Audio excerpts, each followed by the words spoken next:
What's going on, anime and shonen fanatics? It's Corey from SuperKamiGuru9000, and welcome to my review of Bleach, chapter 476. Bankai! I was really looking forward to this week's chapter, and that's just because last week, Ichigo finally activated his Bankai, as did Ginjo, and they're about to have a huge battle. Although it didn't typically dominate this week's chapter. In fact, this week's chapter can be divided into two parts. That was the battle between Ichigo and Ginjo, and there's a little bit of exposition between the Shinigami. The chapter opens up with Ichigo and Ginjo getting ready to have their big battle, and Ginjo's continuing to do the berating thing he does, but Ichigo's tired of it. He's had enough, and he's getting ready to fight, so they begin to have their epic clash. And I do like the way that Kubo has drawn when they run into each other for the first time, and you see that big explosion on the ground. I know this is something we've seen in a lot of other anime series, but it always gets me pumped every single time I see it. The exposition of the chapter came from the Shinigami. They appeared in the middle of the chapter, who appear to be watching the battle between Ichigo and Ginjo, and we finally get a little bit of reassurance from the fact that Soul Society is not trying to screw over Ichigo. You see, we learned that they've actually known about Ginjo for some time, and they've been trying to capture him, and they basically needed a good way to lure him out. And Ichigo was sort of that way of doing it. And we can see in another flashback that Rukia was actually opposed to this, and you can understand this because she's really great friends with Ichigo, and she knows that he just wouldn't side with the enemy.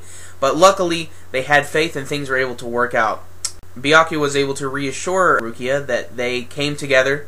They used their powers to help Ichigo. They could have just constantly watched over him to basically keep check on him, but they wanted to make sure that they could protect him and make him a good member of their team in Soul Society. Knowing that Ichigo can take care of this situation and that he has full trust in them, they decide to return to Soul Society and let these two really duke it out. The rest of the chapter is a lot of really epic sword swinging and giant explosions, and a lot of cool badassery to say the least. The battle itself is very unique, as both of the characters have activated their Bankai, and they're very similar in their techniques and execution, in a sense that they both have very large swords, they both move very fast, and they both shoot these giant blasts of energy at each other. But Ichigo seems to have the upper hand in the battle, because towards the end of the chapter, Ginjo fires a point-blank blast right at Ichigo, but he just catches it with his fist and crushes it, and then pulls a green jow and just runs up to Ginjo and slices him. And this is where the chapter comes to a close, and it says, "Will the battle end?" ? And I say, probably not.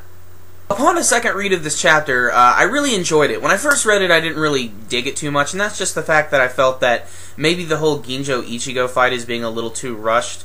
But then I looked back on it, and I did like the exposition that came from the Soul Society guys, and I did like the fact that they do trust him, and they're not just using him for their own goals. However, the battle between Ginjo and Ichigo really isn't anything that special yet.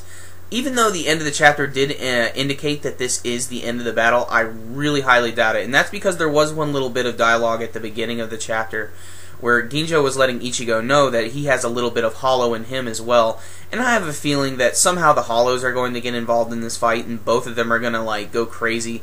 Maybe, you know, Ginjo's going to turn into some sort of hollow creature or something, or maybe Ichigo's going to finally be able to pull down his Vizard mask again. That would be really cool, especially with his new Bankai. There's no telling what his power will be when he actually does that, if he can still do that. This week's chapter wasn't anything too special, but I did like the exposition from the Soul Society guys. I know I've said that a lot now, but really it was something that didn't feel like something that was just there to pad out for time. It felt like it had significance, and there were a few cool action moments, so I'm going to give this week's chapter a 7.5. Nothing really too crazy, and a pretty decent read. I do feel, however, that this battle is just beginning, so look forward to all the cool stuff that's going to happen later. But I'm interested to see what's going to happen from here, but I'd like to hear from you guys. Do you really think that this is the end of the battle between Ginjo and Ichigo, or do you think there's actually another little surprise for us in store? You can let me know with your comments below. And remember, if you liked my video, make sure and give it a thumbs up.